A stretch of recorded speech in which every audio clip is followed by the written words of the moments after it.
Okay, welcome back to Three Questions Podcast. My name is Cameron King. I am the founder and owner of CK Collective, a strategy marketing consultancy agency.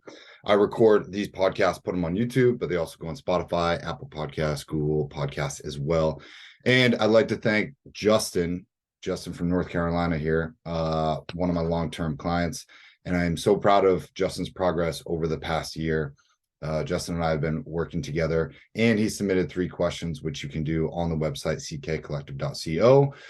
And I love when clients submit questions because it helps other people. It helps me learn stuff. I get to learn things. I get to look things up. I get to really think about things that I have learned from my mentors, books, YouTube videos, life experiences, you name it. And then I get to share them and teach them. Not that I know everything, but that a little bit of knowledge can go a long way, especially when you hear it from another person. Okay. We all listen to a lot of podcasts and a lot of content in general. I am trying to be more proactive with my content production because I am starting to see a higher level of things. And I feel like they need to be dispersed to a wider range of audience. So it's my job here on this podcast.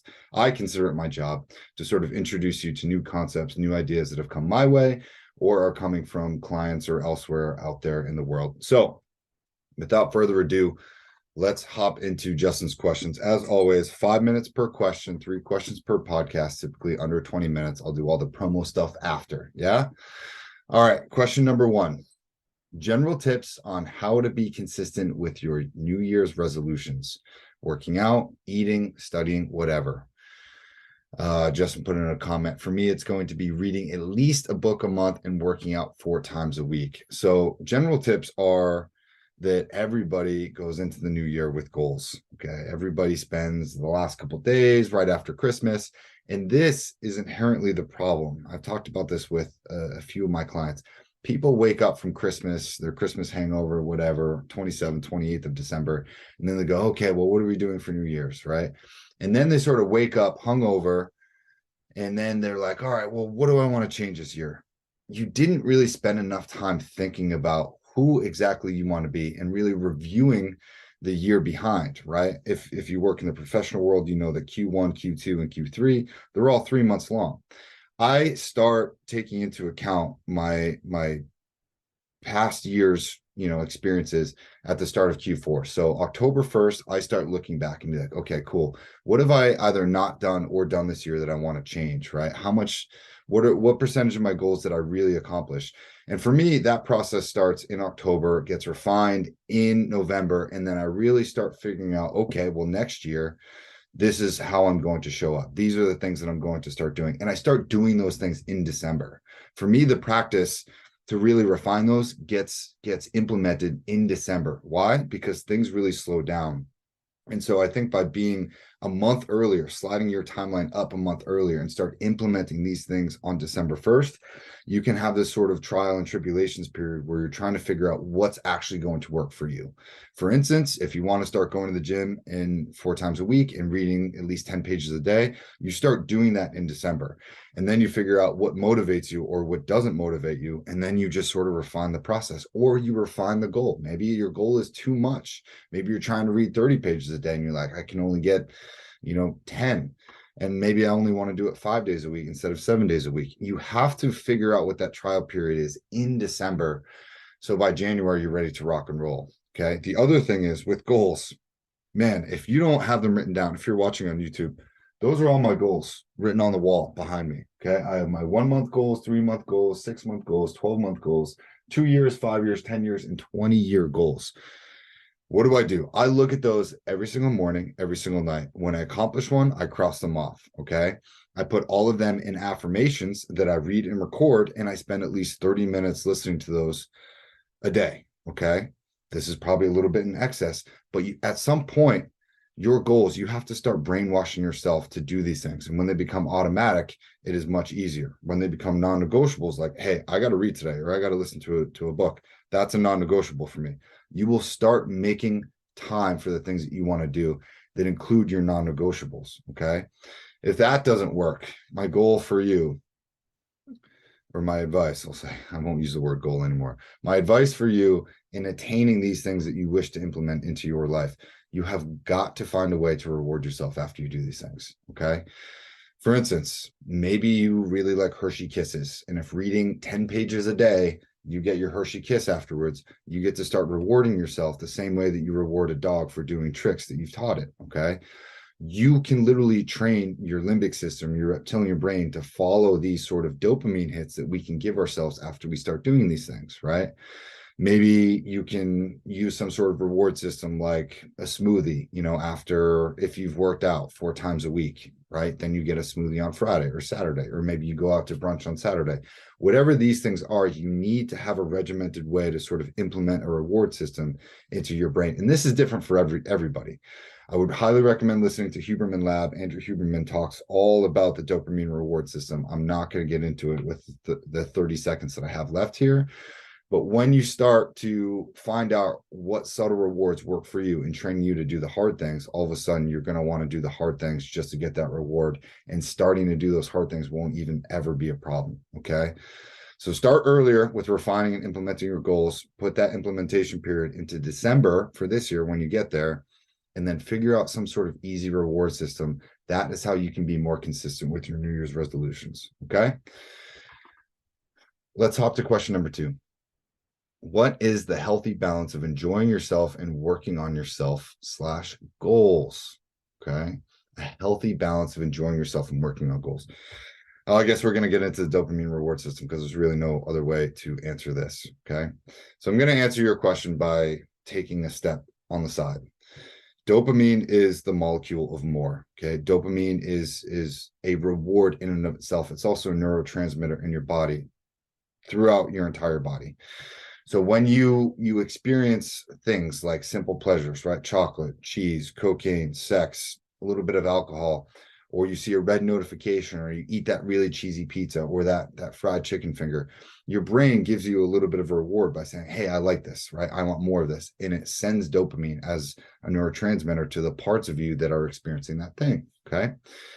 Now, dopamine really starts at a baseline of 0. And the funny thing with dopamine is, right, when we do things that really feel good, tons of sex, tons of chocolate, tons of, right, orgasms, alcohol, you name it, we go to maybe plus 100, 200, plus 300 on the dopamine scale. Okay. And how dopamine actually resets itself is by going into the negative if we allow it. Okay. So say every time we check Instagram, we get a plus 10 of dopamine hit. Okay. And we know that dopamine is a neurotransmitter that beckons more dopamine. It is a molecule of more. So when we experience dopamine, right, we check Instagram, we get a message, right? That's plus 10 on dopamine. It makes us want to check Instagram again when that dopamine finally fades. Dopamine is not a lasting effect. It has a very, very temporary effect on us. Okay. So when that dopamine fades, that plus 10, okay, we go back down to 0, which is probably why we continue to check Instagram throughout the day, because we want another dopamine hit. Okay. So say we get to plus 150 on the dopamine scale because we've been checking Instagram, waiting for our favorite person to DM us our favorite memes or whatever. Eventually, what happens is your dopamine needs to reset. And in order to get back to 0, it has to offset itself back to negative 150. Okay. And so when our dopamine goes to negative 150, what we inherently experience is we experience a feeling of loss, of depression, of not acceptance, right? We feel anxious, we feel slightly depressed, we feel really irritable. This is a very necessary thing in order for dopamine to reset its baseline back to 0. Okay. And I will say that while dopamine is a temporary molecule that makes us feel good, endorphins are a much longer lasting way to feel good. Endorphins have no negative counterbalance. Okay. So if you there are only 2 ways to get natural endorphins, and that is working out and that is meditating. And this has been scientifically proven. So when you meditate or you exercise, you get endorphins that last for, I think it's 10 to 15 times longer than the amount of dopamine. And endorphins, you can go to plus 1,000, right? So you can go to plus 400 if you want. It will always reset back to 0 and never go beyond 0. So endorphins is what you should be chasing. However, dopamine is better used as a molecule to help you accomplish your goals, these little checkpoints. Okay. And I would say, to answer your question, because I'm 3 minutes into this one, the healthy balance of enjoying yourself and working on yourself/goals is figuring out how to minimize your excess dopamine intake. Okay. Figure out where you're getting excess dopamine in your life. Okay. Whether that's cheese, chocolate, sex, alcohol, checking social media too much. What you should really be chasing is endorphins that make you feel good, because endorphins will help you enjoy yourself, number one, in a more natural way than dopamine is. If you can think about these as drugs, right? And endorphins are probably like mushrooms, have very little side effects. And then dopamine would be like the cocaine for your system. Okay. It wants more and more and more until you feel really shitty. Now, working on yourself and goals, you have to figure out what these rewards are for you. And oftentimes it's dependent on your goals, right? So if your goals, whether they're personal or professional, you need to figure out some sort of reward system that works. Okay. Is it getting outside more? Is it reading more? What happens if you reach your weekly goals or your daily goals? Like, how do you reward yourself? I think for a lot of people, they reward themselves by going out and drinking on the weekends, and that tends to do more damage over the long term, right? Because you're sort of keeping yourself in this sort of self-sabotaging loop. I've been there. We've all been there. But you need to figure out how to reward yourself in a healthier way by leveraging more endorphins to dopamine chasing habits. Does that make sense? If it doesn't, we can talk more about that in our sessions. You know how to book more sessions on my website. That's pretty much it, though. It's a vague question, and I just want to get into those specifics before I jump into your last one here. Okay. So, last question. What are 3 most underrated but important things I can do to proactively improve my life? Okay. So, another broad strokes question. I would say, holy cow, underrated things that you can do to improve your life. For me, I will answer this very simply. If I implement cold showers into my life, if I run on a consistent basis 3 to 5 times a week, and if I meditate, holy cow, those 3 things are the best things that I can do from the most elemental aspect of just benefiting myself. If I implement, at least a 30-minute run in the morning, not only do I get endorphins, but my metabolism goes up, my brain fog goes away, any sort of lethargy goes away.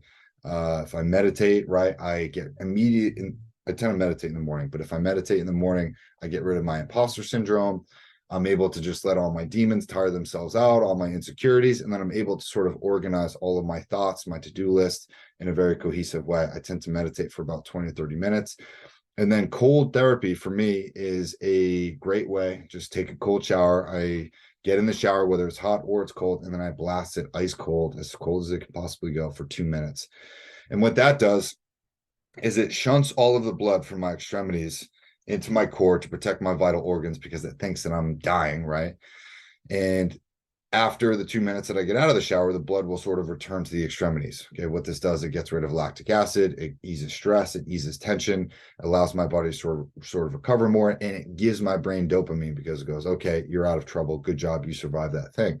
So there's a huge dopamine rush. Okay, but that 10 out of 10 times, it has never failed me. It gets rid of my headaches, it gets rid of my depression, it gets rid of all my fear.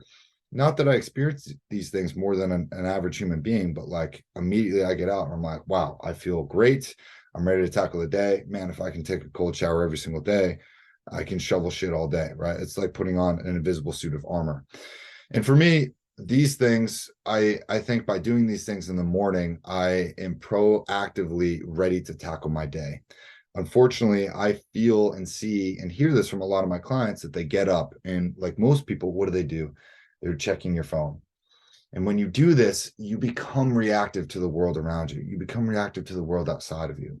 If you are not, like, I do not look at my phone the first hour of the day. I swear to God, I have a wristwatch, and then I track my time. I know where I need to be the night before, because I typically write my to-do list the night before. So I get up, I know where I need to be, I know when I need to be there, and I will glance at my phone after I take my cold shower, after I meditate, just to make sure there's no emergencies, I don't have 10 missed calls, and I use my alarm for my wristwatch, so I know that there's no emergencies. Okay, cool, now I'm going to go for a run. Maybe I'll put it on airplane mode, maybe I'll just throw it in my pocket and just listen to music. That's one way I do that, but I do not let the day become reactive. If I become reactive to my day, I lose control immediately. And I feel like 98% of the world wakes up and they give their power to their phone. They give their power to the outside world around them. And so many people don't realize that if you just took control of yourself and your day and let your mind sort of process and get rid of all the fear, anxiety, imposter syndrome of whatever you're doing, and just mentally prepare yourself for the world, you'd be in you'd be in a much more powerful position to tackle what you need to tackle.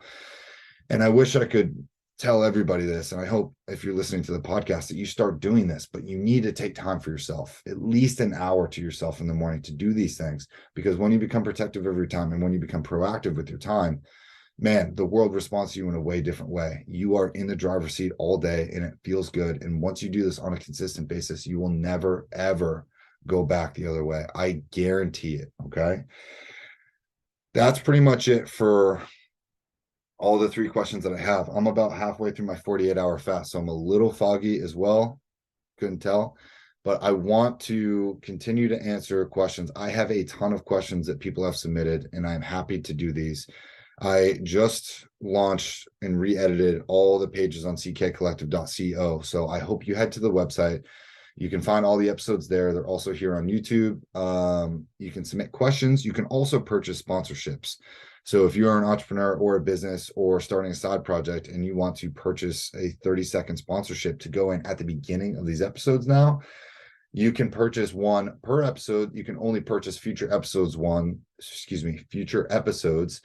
I will not be retroactively going back and editing these, but the cost is the episode number. So the next one I'm doing is episode 7. You can sponsor that with a 30-second spot for $7. Pretty cool if you're trying to get your business off the ground. I've always wanted to launch something that's sort of ad related, but really encourages people to get their message out there. You can record it or send me copy and I will read it. Either way, you know how to reach me, threequestionspodcast@gmail.com. My website is ckcollective.co. My name is Cam. Thank you for submitting your questions today, Justin, and I hope I answer them. If not, you know how to reach me, WhatsApp, email, and I'll see you guys in the next one. See ya.